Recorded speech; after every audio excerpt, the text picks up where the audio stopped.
in Villamor Street. That was many, many years ago. Our membership was about 15 members. Mayor Duterte was wearing thick glasses, and I was wearing thick glasses also. We were very slim. He was slim, I was. We are very young. Palagi siyang dumadaan doon sa amin sa Agdao, Villamor.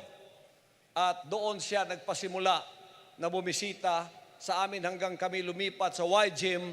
Doon siya nagpasimula na rin na kumampanya bilang Vice Mayor muna pagkatapos hanggang naging Mayor. From that time on, our relationship continued not only as close friends, but we have been like the closest of brothers. Kaya pag ako, may binibili akong pagpapala sa akin, palagi ko siyang binibilhan din. Kung bibili ako ng isang sasakyan, bibigyan ko rin siya.